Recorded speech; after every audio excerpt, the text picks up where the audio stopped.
이 일 후에 내가 들으니 하늘에 허다한 무리의 큰 음성 같은 것이 있어 이르되 할렐루야 구원과 영광과 능력이 우리 하나님께 있도다. 이제 심판은 참되고 의로운 자 능력으로 땅을 더럽게 한 큰 음녀를 심판하사 자기 종들의 피를 그 음녀의 손에 갚으셨도다 하고 두 번째로 할렐루야 하니 그 연기가 세세토록 올라가더라. 이 자산노와 내 생명이 엎드려 보좌에 앉으신 하나님께 경배하여 이르되 아멘 할렐루야 하니 보좌에서 음성이 나서 이르시되 하나님의 종들 곧 그를 경외하는 너희들아 작은 자나 큰 자나 다 우리 하나님께 찬송하라 하더라. 또 내가 들으니 허다한 무리의 음성과도 같고 많은 물소리와도 같고 큰 노랫소리와도 같은 소리로 이르되 할렐루야 주 우리 하나님 곧 전능하신 이가 통치하시도다. 우리가 즐거워하고 크게 기뻐하며 그에게 영광 돌리세.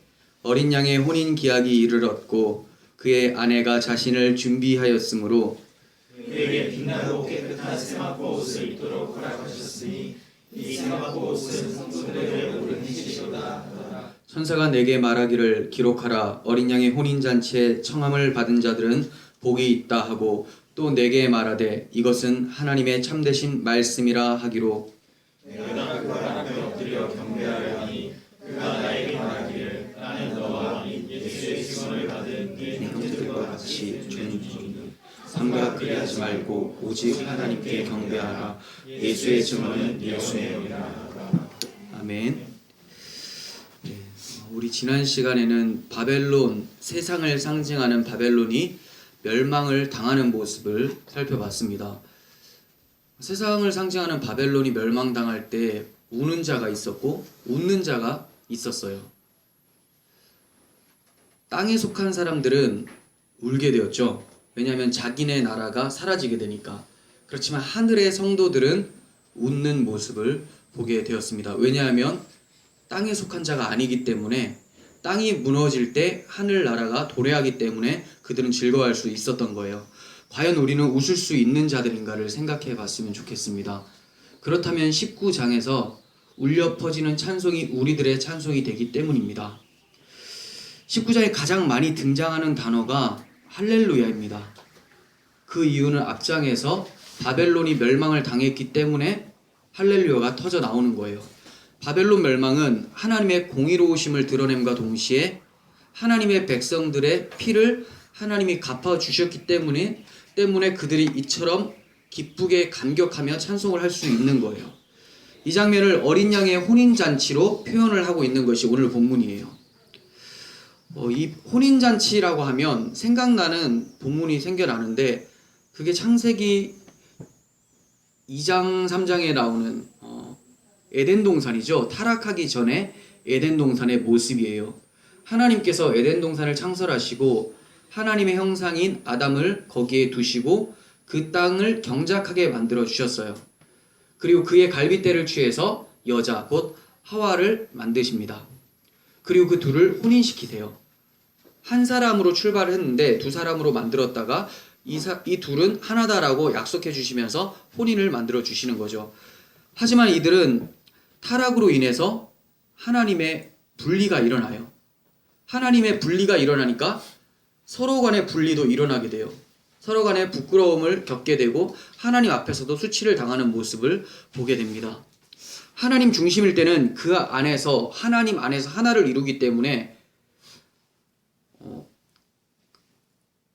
자기 아내와 남편과도 한 몸으로서 존재하게 되는데 하나님과 분리가 되니까 사람들의 특징은 하나님과 분리가 됐을 때는 자기가 스스로 하나님이 되고자 해요. 그러다 보니까 아무리 사랑한다고 해도 자기 중심이기 때문에 분열이 일어날 수밖에 없다는 거죠.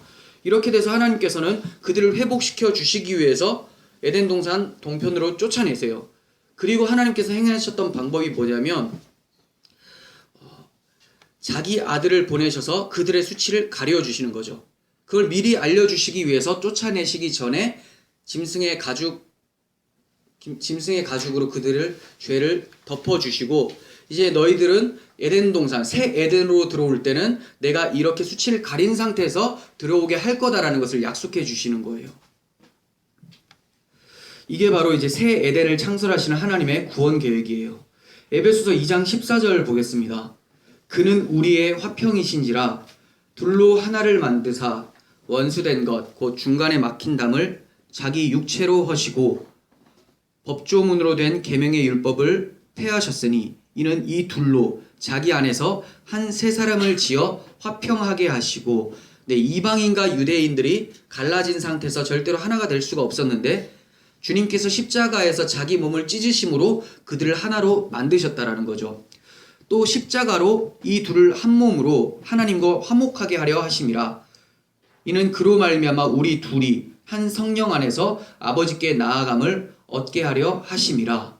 네, 이제 예수 그리스도의 십자가로 인해서 이웃 간의 관계가 깨어졌던 것이 하나가 되고 하나됨을 이루어서 아버지께 나아갈 수 있게 되었다고 말씀을 해주시는 거예요.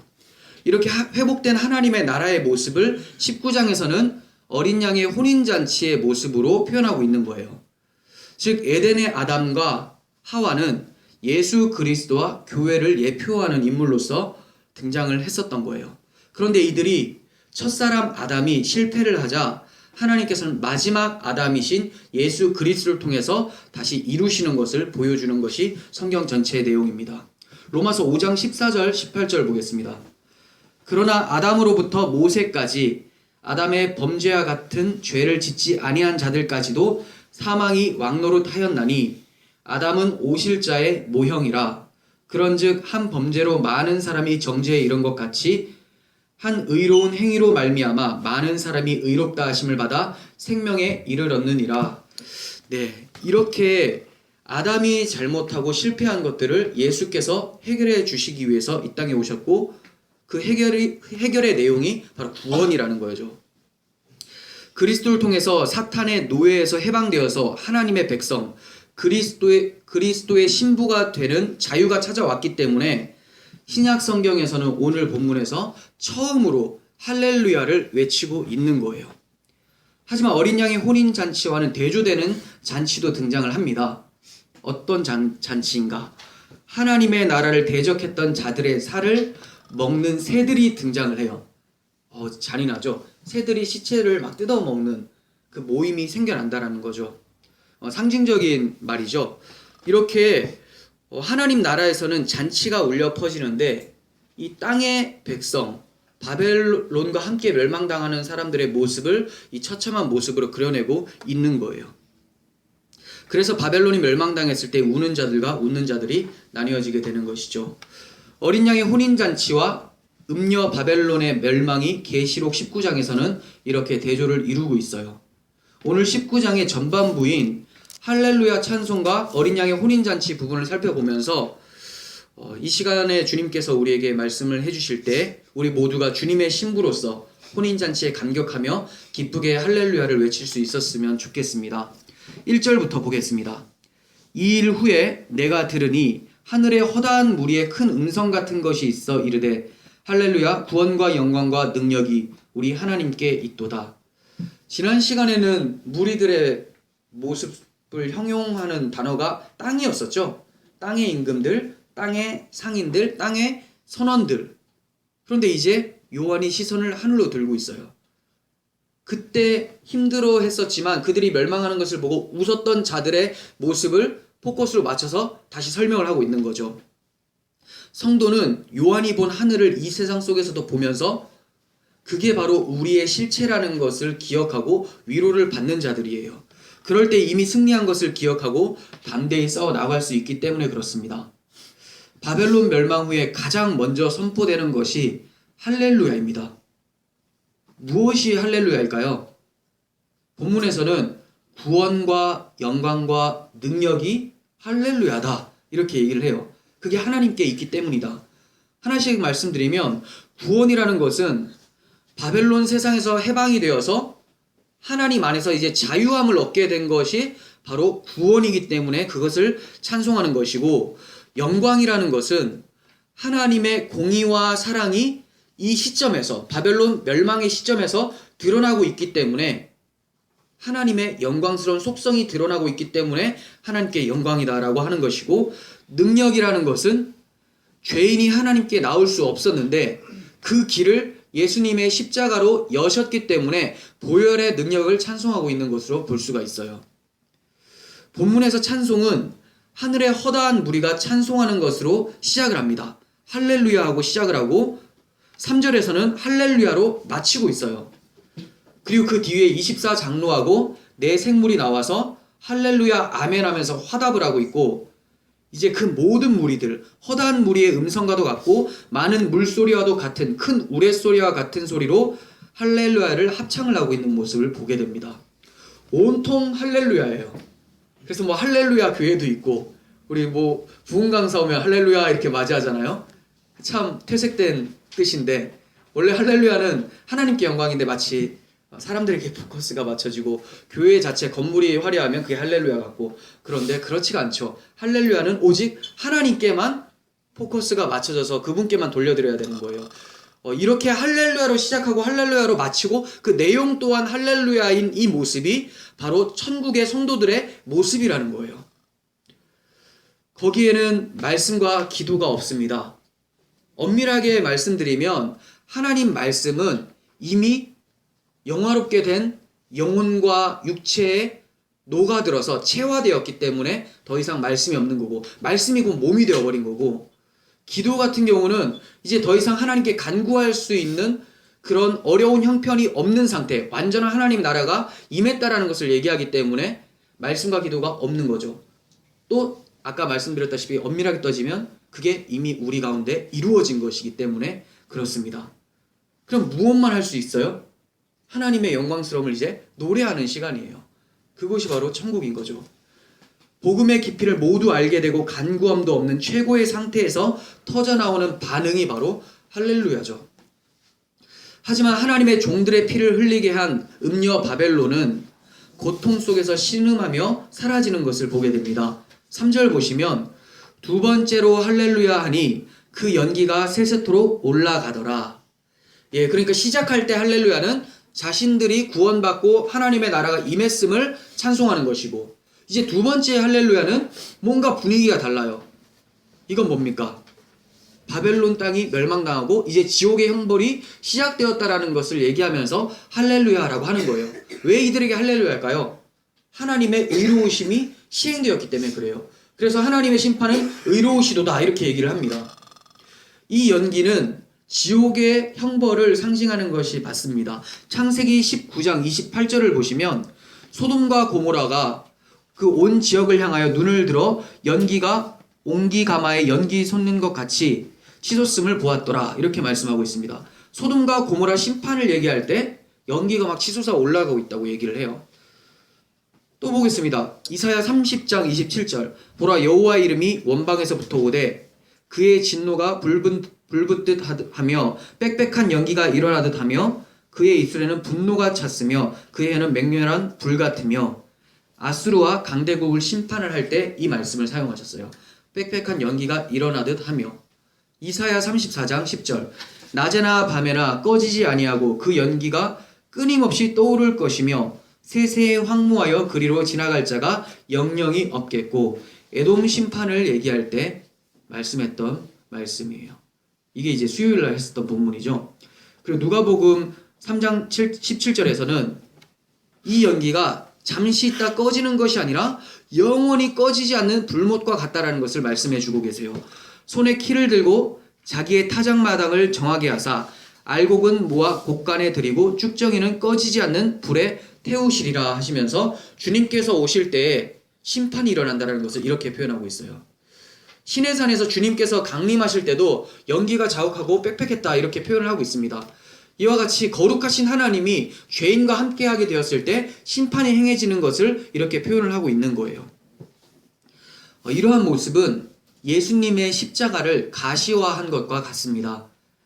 세상 속에서 그리스도의 십자가와 무관하게 살았던 사람들은 결국에는 꺼지지 않는 불에 던져지게 되는 것이고, 성도들은 그리스도의 십자가를 지고 살았기 때문에 이미 그가 받을 보응을 예수와 함께 다 받은 게 되어집니다. 그렇다면 그리스도인들이 바벨론 세상에서 살아가면서 지고 갔던 십자가가 얼마나 힘든 건지 느껴지시겠죠. 그 사람들은 한순간에 받는 그 고통을 표현한 것이 이제 지옥의 형벌이고, 일시적으로 망하게 될 때, 우리는 우리 인생이라는 70년, 80년 동안 계속 그리스도와 함께 십자가를 지고 가는 자기 부인의 그 인생이 너무나 힘들기 때문에 우리는 다 받은 거고, 그 십자가와 상관없었던 자들은 예수의 십자가의 형벌을 그들이 직접 받게 된다는 것 때문에 나뉘어지게 되는 거예요.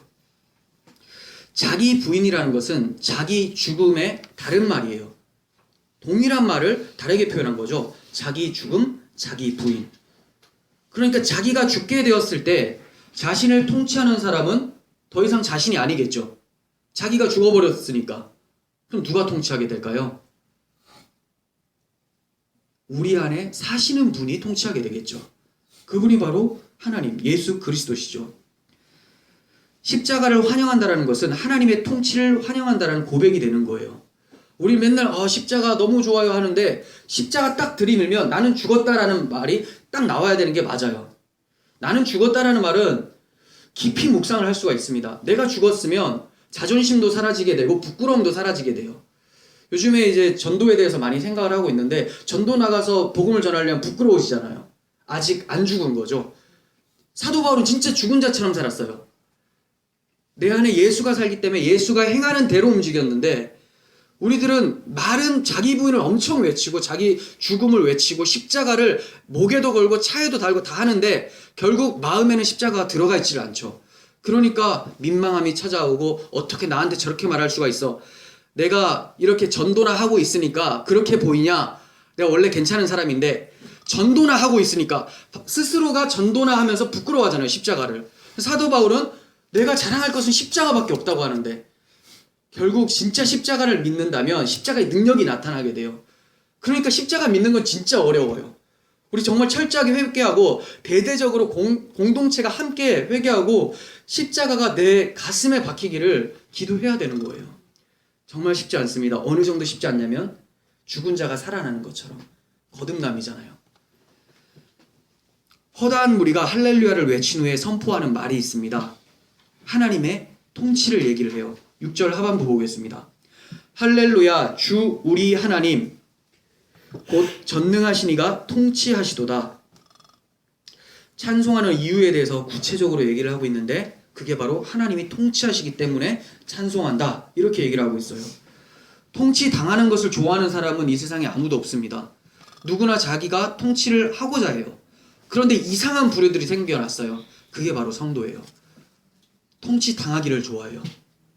누구의 통치? 하나님의 통치라는 거죠. 자기가 왕이 아니기 때문에, 왕이 아니면 다스림을 받는 백성이든지 종이라는 말이죠.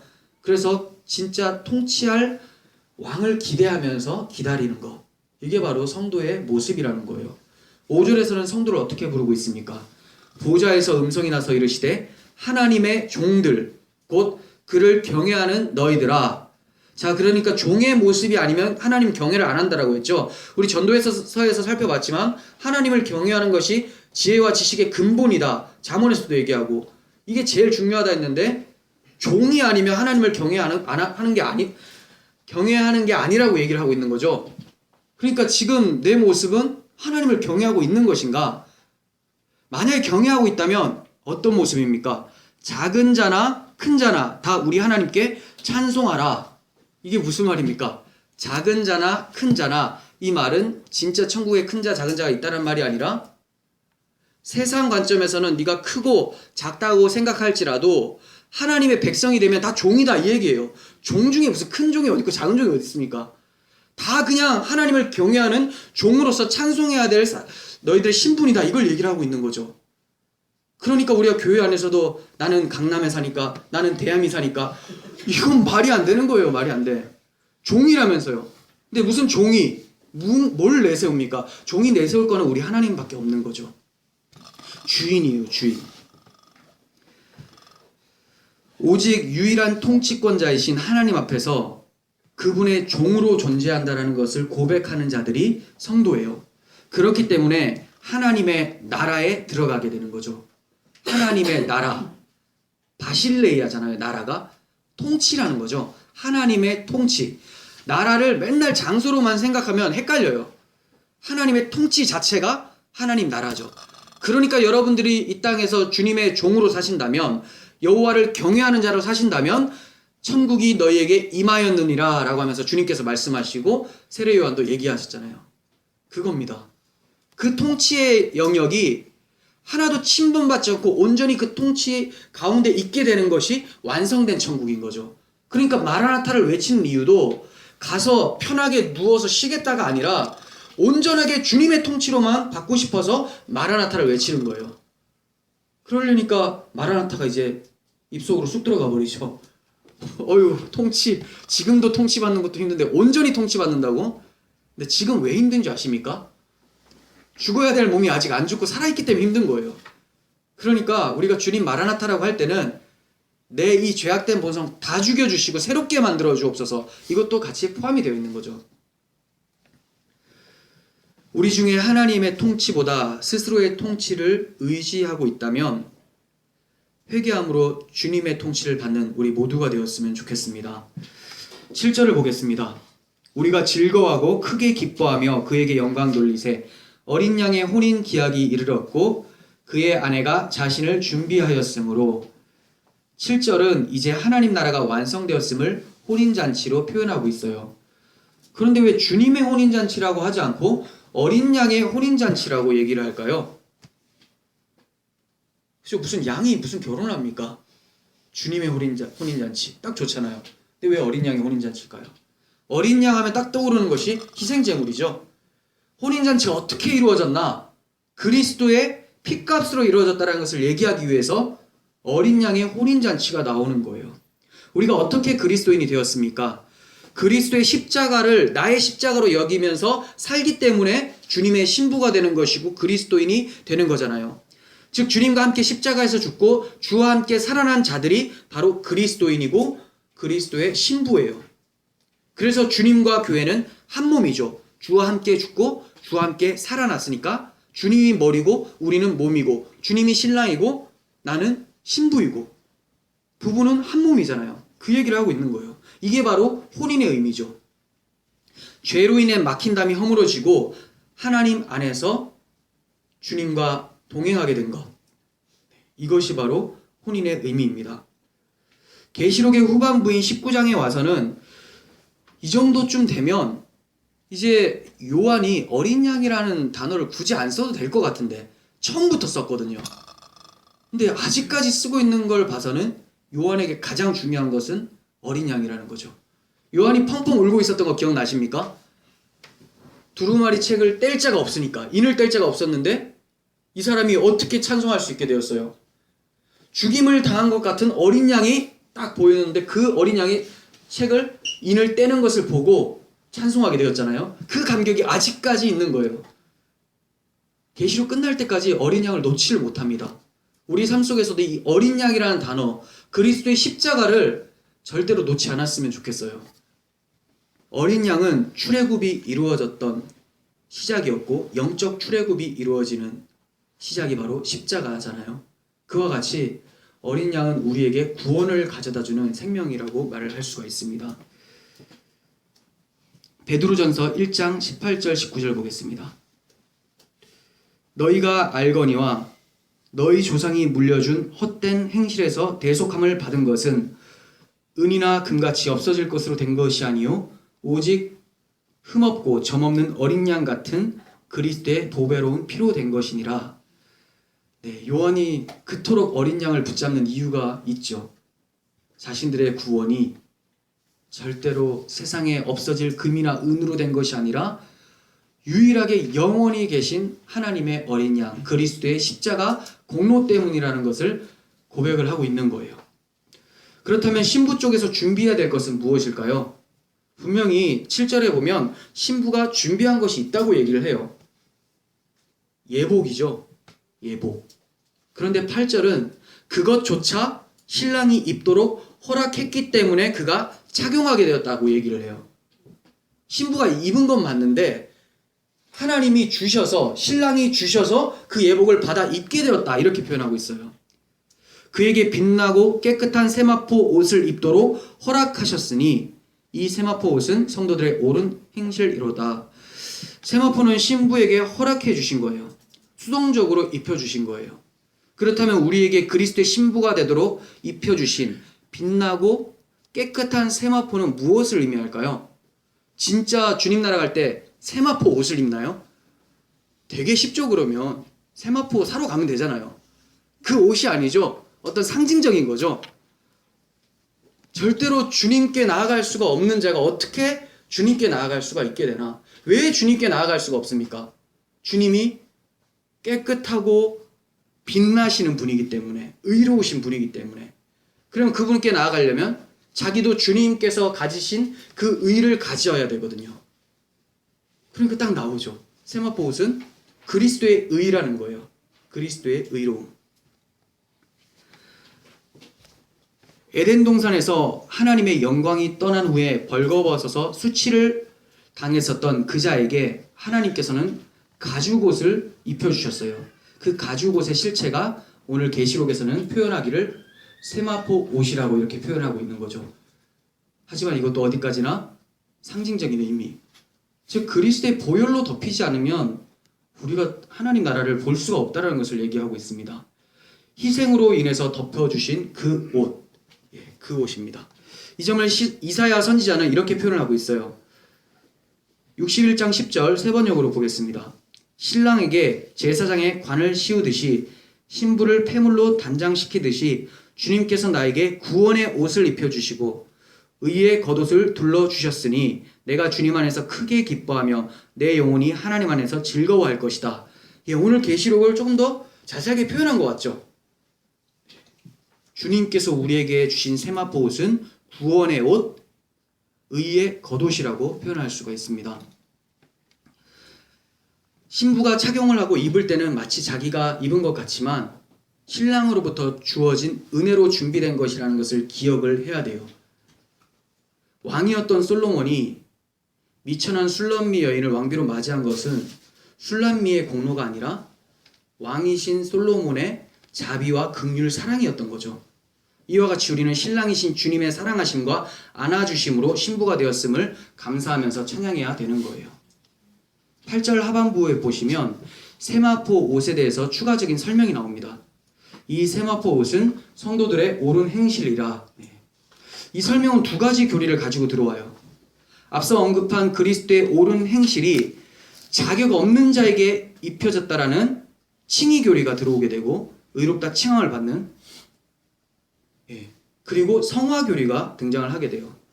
자, 이 관계가 굉장히 중요한데 분명히 그리스도의 행위인데 십자가로 한 몸이 되었기 때문에 이게 신부의 행위가 되는 거예요. 이해가 되세요? 신부가 잘나서 그 행위를 취한 게 아니라 예수님의 십자가에서 함께 죽고 함께 살았잖아요. 그리고 한 몸이라고 말씀드렸잖아요. 신랑과 신부. 그러니까 신부가 한 게 아닌데 신랑이 해놓은 의가 그 사람의 의가 되는 거예요. 신부의 의가 되는 거예요. 그래서 성도들의 옳은 행실이다라고 하니까 마치 우리가 뭔가 열심히 하면 그게 세마포 옷인가 이렇게 생각을 하는데 그리스도의 의를 장착하게 된 거죠. 그럼 성화는 뭔가? 그 의를 장착했을 때 그 의가 일을 하는 거예요. 지난번에도 말씀드렸다시피 거룩한 옷을 입으면, 깨끗한 옷을 입으면 조심스럽게 행동하는 것처럼 주님의 옷을 입었기 때문에 주님의 마음을 가지고 주님처럼 살게 되는 것. 그러니까 그 열매 또한 옷으로부터 출발되는 거죠. 그리스도의 의로움으로부터 출발된 열매가 성화예요. 그러니까 다른 게 아니에요. 같은 건데 칭의는 점이라고 보시면 되고 성화는 이 점을 쭉 늘려가지고 선으로 만들어 놓은 거라고 보시면 돼요. 칭의는 순간적인 것으로 보시면 되고 성화는 역사 속에 드러나는 열매라고 보시면 되는 거죠. 그러니까 성화도 칭의로부터 출발되어지고 칭의는 하나님의 은혜로부터 출발되어지니까 무언가를 하고 나서도 우리가 감사할 수 있는 것은 내가 한 것이 아니기 때문에 그렇습니다. 사도 바울이 그렇게 얘기하잖아요. 내가 정말 많이 수고를 했는데 그건 내가 한 것이 아니라 오직 나와 함께 하신 하나님의 은혜로다. 이게 바로 성화의 진짜 열매인 거죠. 근데 자기가 해놓고 나 이 정도 했으니까 너무 뿌듯하다. 이 정도면 다른 사람들보다 상급도 많이 받을 것 같고 참 좋을 것 같다. 라고 한다면 그 사람은 칭의가 없을 수가 있어요. 시작부터가. 그러니까 자기 열매를 내는 거죠. 에덴 동산 3장으로 가면 벌거벗고 수치심을 당했을 때 그들이 무슨 행동을 합니까?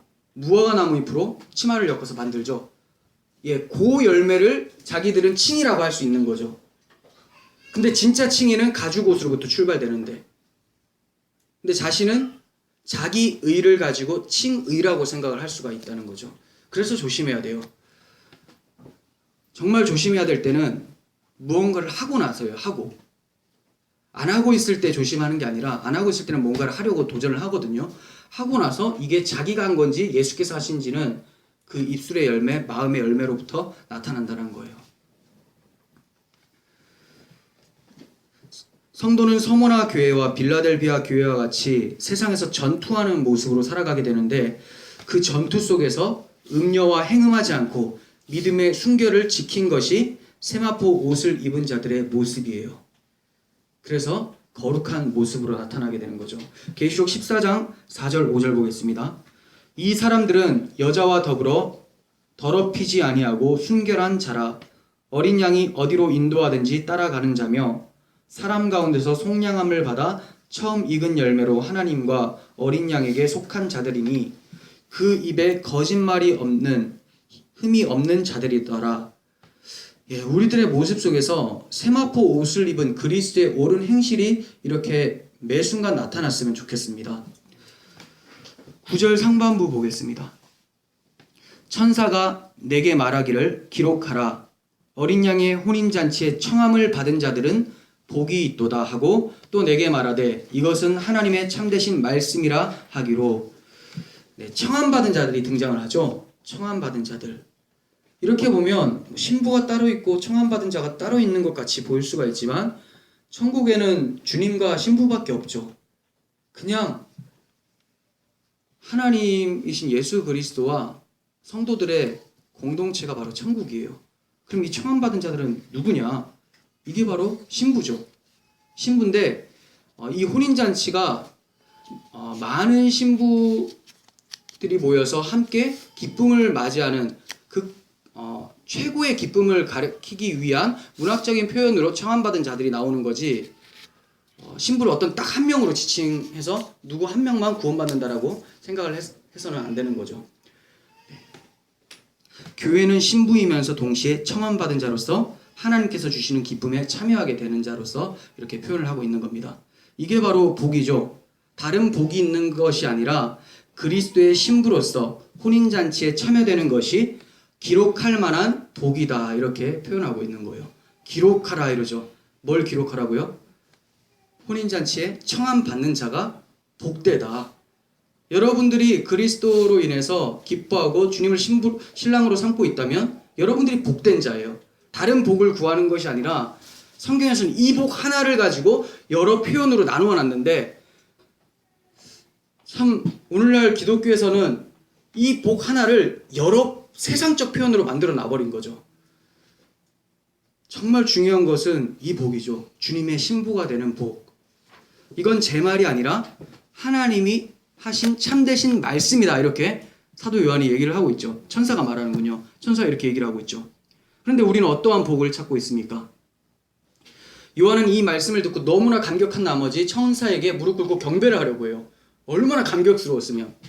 하지만 천사는 자신이 하나님의 말씀을 성령을 통해서 전했을 뿐이지 자신이 경배의 대상이 아니라는 것을 얘기를 해줘요. 이러한 천사의 모습은 오늘날 하나님의 말씀을 맡은 설교자들에게 일침을 가하는 것으로 볼 수가 있습니다.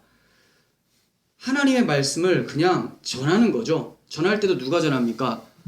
성령께서 주셔서 그냥 수도꼭지같이 그냥 통로 역할만 하는 거예요. 근데 자기가 물인 양, 통로인데 물인 양 이렇게 높아지고 있는 모습이 교회에서 많이 발견하게 되는 거죠. 천사의 마지막 말 중에 예수의 증언은 예언의 영이라, 이런 말이 있습니다. 예수의 증언은 예언의 영이라. 문법적으로 여러 가지 해석을 낳고 있습니다. 예수의 증언하니까 소유격이냐, 아니면 예수에 대한 증언이냐, 예언의 영이냐, 예언의 영이 전한 것이냐, 이렇게 여러 가지 해석이 주어지는데, 많은 해석을 종합해 보면 똑같습니다. 무슨 말이냐면 예수 그리스도에 대한 증언은 예언의 영이신 성령을 통해서 주어진다, 이 얘기를 하는 거예요. 문맥적으로 보면 그렇잖아요. 그한테 넓적 엎드렸더니 그거 아니다, 나는 너희와 같이 증언하는 사람이야. 이렇게 얘기를 하는 거예요.